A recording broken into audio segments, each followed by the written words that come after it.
சிவகங்கை உள்ளாட்சி அமைப்புகளில் மாற்றுத்திறனாளி நியமன உறுப்பினர் பதவியில் தகுதி உள்ளவர்களை நிராகரித்து திமுகவினரை தேர்ந்தெடுத்திருப்பதாக மாற்றுத்திறனாளி வேட்பாளர்கள் குற்றம் சாட்டியுள்ளனர். உள்ளாட்சி அமைப்புகளில் மாற்றுத்திறனாளிகளுக்கென்று நியமன உறுப்பினர் பதவி உருவாக்கப்படும் என்று தமிழக அரசு அறிவித்தது. அதன்படி ஏராளமானோர் வேட்புமனு தாக்கல் செய்திருந்த நிலையில் திமுகவைச் சேர்ந்தவர்களே முழுமையாக நியமிக்கப்பட்டிருப்பதாக கூறப்படுகிறது. இதனால் ஏமாற்றமடைந்த மாற்றுத்திறனாளிகள் மாவட்ட ஆட்சியரை சந்தித்து மனு அளித்தனர்.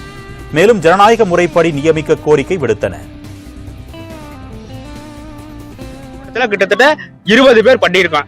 20 பேர் பண்ணியிருக்கோம். இப்போ ஒரு 3ஆம் தேதி டிசம்பர் 3ஆம் தேதி பார்த்தா நியமன கமிஷன் தேர்ந்தெடுத்தாச்சு அப்படின்னு சொல்லிட்டாங்க. இது எப்படி, இது எங்களுக்கே தெரியல. ஆனா பேப்பர்ல போட்டோவோட வந்துருச்சு. இது எப்படி நடந்துச்சு அப்படின்னு சொல்லி கேட்டா ஒண்ணுமே பதில் இல்லை. இதுல இருந்து டிஎம்கேல கட்சியில இருக்கிறவங்களை நாங்க எடுப்போம் அப்படின்னு சொல்லி எங்களுக்கு வாய்ஸ் மெசேஜ் கூட வந்துருந்துச்சு. எங்க செல்லுகளுக்கு வாட்ஸ்அப்புக்கு வந்துருந்துச்சு. இது எங்களுக்கு மன வேதனை ஏத்துறது. இதனால இதை கண்டிச்சு நாங்க மாவட்ட ஆட்சியர்கிட்ட ஒரு மனு கொடுக்கறதுக்கு வந்திருக்கோம்.